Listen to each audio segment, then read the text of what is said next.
Arrependimento. O primeiro passo para desfrutarmos a salvação do Espírito é o arrependimento. Essa foi a resposta de Pedro à pergunta dos judeus sobre o que deveriam fazer em relação ao que ouviam. Atos capítulo 2, versículo 37 ao 38. O Senhor Jesus iniciou seu ministério pregando o arrependimento, por estar próximo o reino dos céus. Mateus capítulo 4, versículo 17. E essa era também a pregação de João Batista. João capítulo 3, versículo 1 e 2. Isso prova que o arrependimento é o passo inicial para a vida cristã. O que é o arrependimento? Segundo o conceito natural, arrependimento significa remorso, esforço para mudar de atitudes ou decisão de começar novamente. Mas no Novo Testamento, a palavra traduzida para arrependimento significa mudança de mente. Ou seja, qualquer que fosse a vida que levássemos, ela era contrária a Deus. Para ganhar a salvação, precisamos arrepender-nos, precisamos voltar nossa mente de todas as outras coisas para Deus. Em Lucas capítulo 11, versículo 29 ao versículo 32, vemos quão importante é para Deus o arrependimento do pecador. O Senhor ali fala dos ninivitas, povo grande e pecaminosos diante de Deus, mas que se arrependeu com a pregação de Jonas. E por isso a cidade foi poupada da destruição. O próprio Jonas teve uma forte experiência de arrependimento.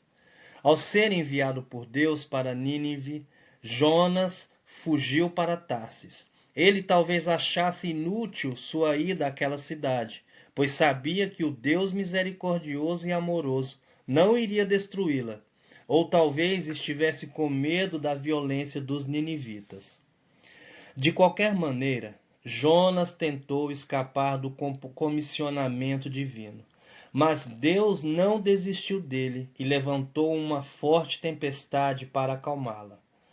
Os tripulantes do navio onde Jonas estava lançaram-no ao mar. O Senhor, então, preparou um grande peixe que o engoliu. No ventre do peixe, onde permaneceu 3 dias, Jonas arrependeu-se, voltando-se ao Senhor. Assim Deus pôde novamente usá-lo e sua pregação gerou o arrependimento coletivo dos moradores de Nínive, desde o menor até o rei.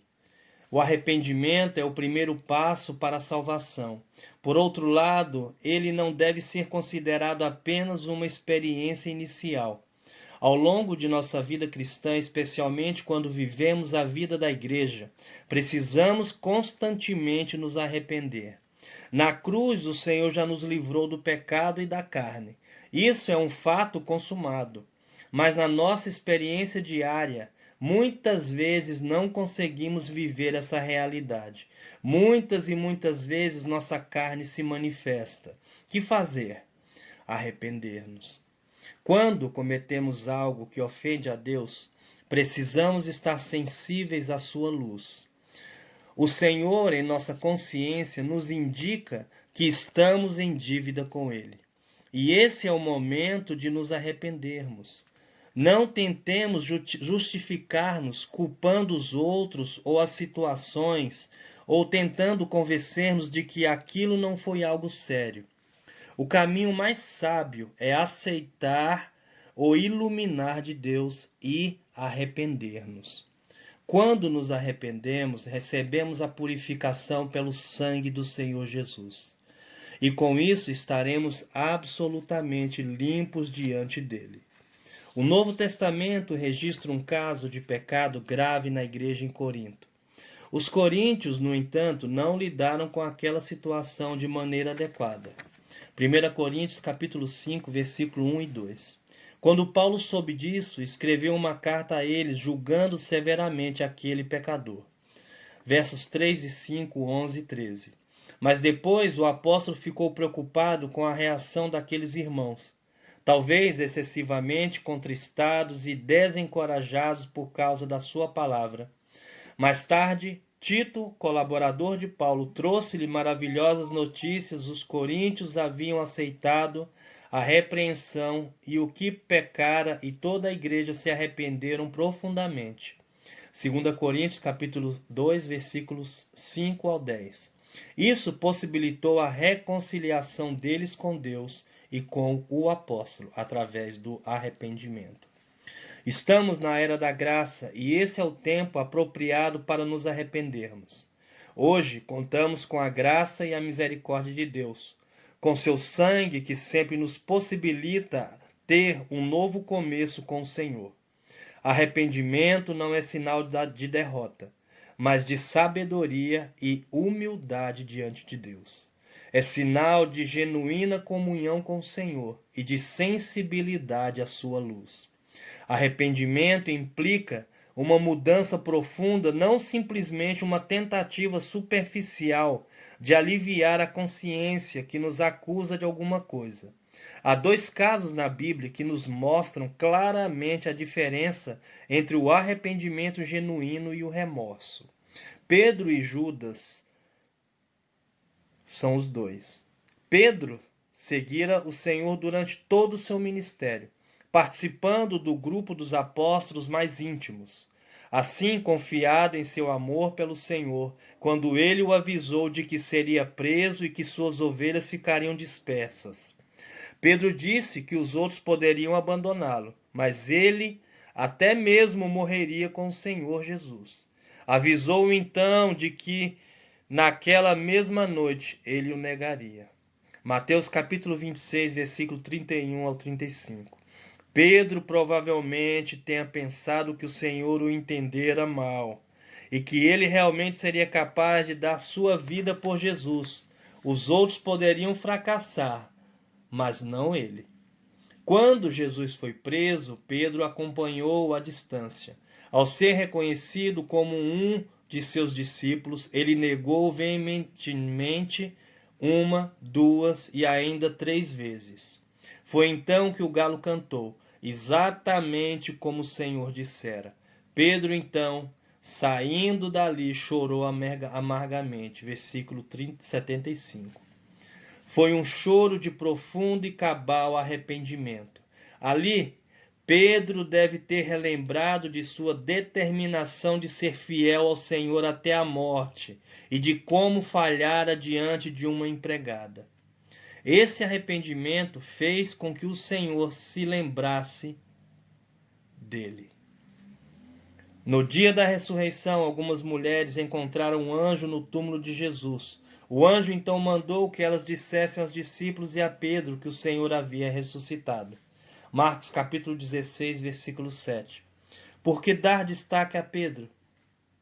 Não era ele um dos discípulos? Certamente ele era um discípulo, mas naquele momento ele era um discípulo especial. O Senhor queria que Pedro fosse especialmente avisado para que soubesse que seu arrependimento havia sido aceito. Pedro havia negado o Senhor e esse pecado é muitíssimo grave. Mateus capítulo 10, versículo 33. No entanto, seu arrependimento cabal reconciliara-o com o Senhor. Quantas lições preciosas temos aqui. Primeiramente, precisamos entender a não confiar em nós mesmos, especialmente no que diz respeito a amar e ser fiel ao Senhor. Somos incapazes de fazê-lo e de modo fácil o negamos. Depois, não devemos temer ser expostos pelo Senhor. O cantar do galo é sinal da misericórdia do Senhor. É o Senhor dando-nos uma oportunidade de arrependimento. E por fim, nosso arrependimento precisa ser profundo e sincero. Quando ofendemos o irmão, não devemos contentar-nos com um mero pedido de desculpas. Antes de qualquer coisa, precisamos arrepender-nos, para que quando formos pedir perdão, tal pedido seja sincero como um choro amargo. Precisamos praticar isso constantemente para termos uma vida cristã vitoriosa e uma vida da igreja em amor. Há, por outro lado, o caso de Judas. Assim como Pedro, Judas acompanhou o Senhor durante seu ministério. Assim como Pedro, Judas traiu o Senhor. Onde está a diferença? Na reação de ambos. Quando foi iluminado, Pedro chorou. Quando Judas percebeu que vendera sangue inocente, enforcou-se. Mateus capítulo 27, versículo 3 ao 5. A Bíblia afirma claramente que ele foi tocado de remorso, mas não fala de arrependimento. Ele não voltou seu coração a Deus. Ele não procurou os outros discípulos, nem perseverou em buscar o Senhor como Pedro fez, mas suicidou-se. Não podemos desprezar as oportunidades preciosas de nos arrependermos. Cada vez que nos arrependemos, ganhamos mais da vida de Deus e mais úteis para o Senhor nos tornamos. Que Deus te abençoe.